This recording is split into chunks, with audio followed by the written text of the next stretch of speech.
Hello everyone! So, sobrang init mga guys. Magluluto ako ng talyarinis. Ayan. Ayan. Fideos ng aros. Ayan guys. Ito ilagay ko. Ayan. Kasi wala tayong sutanghon. So, fideos de aros to. Parang sutanghon style din. Pero, mas na maganda yung isang marka. So, ayan guys. Luto-luto time. Ayan, kasi namimiss ko na yung magkain ng talyarin.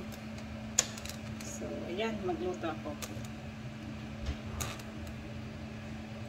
Choring, magluluto tayo, guys.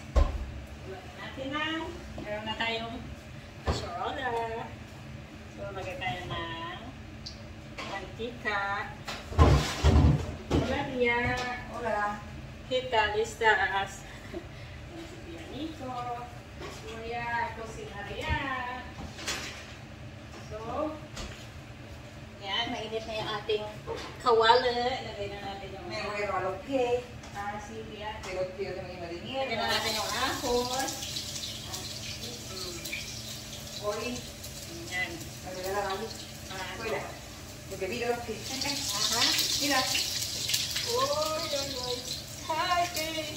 Ito na yan? Siya pagano yan. Vale. Kidding, well. Tortilla. Ayan. Lagay na natin yung sibuyas. Qué rico. Sibuyas.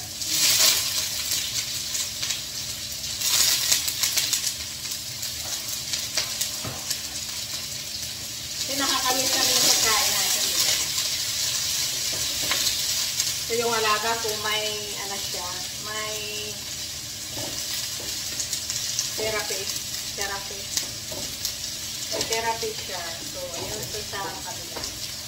So nabantayan. So time for cooking Filipino food. So yan, dagdagan natin ang mantika. Ayan. Yan natin yung ating sibuyas na mag-brown. Ano yung ilagay natin? Mag-golden brown. At nilagay ko yung halo niya ay may banok siya. Tapos may bacon. I-mix ko siya.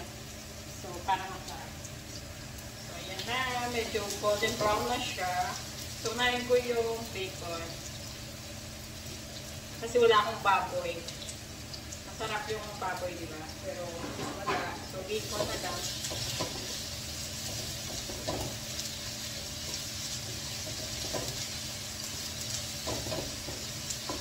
Nakakamiss yung pagkain Pinoy.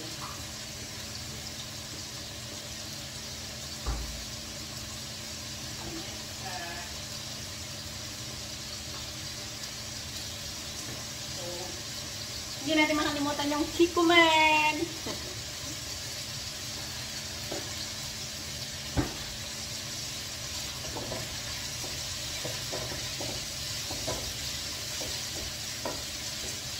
Gusto ko yung bacon, parang siya, toasted.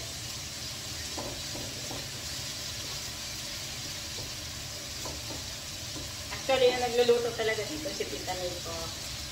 So, ako yung taga-kain. So, first ko kung magluto ng gusto niya rin magkain ng talyarin natin. So, ayan, bumili ako ng lang nakalapag-luto. Ito ang fideos na ito. Yes. Init.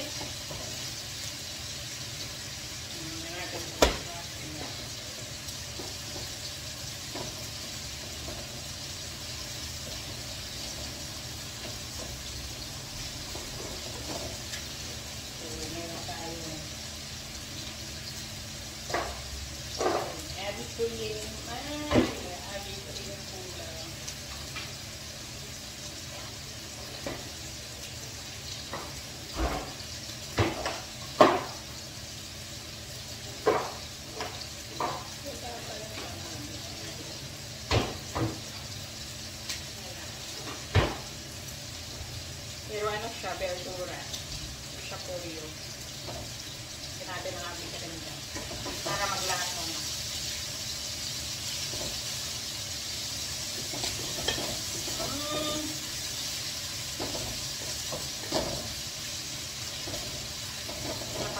kaya bacon. Para masarap.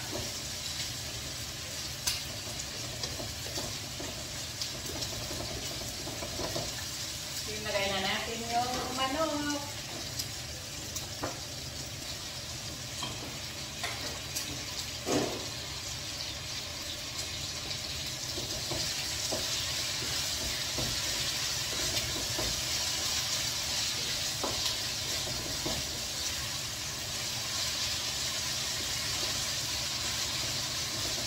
Okay. So, cooking time muna ako. So, ayan mga guys, ipakita ko na lang mamaya kung matapos ko luto sa inyo. So, ayan guys. Bye! Bye-bye!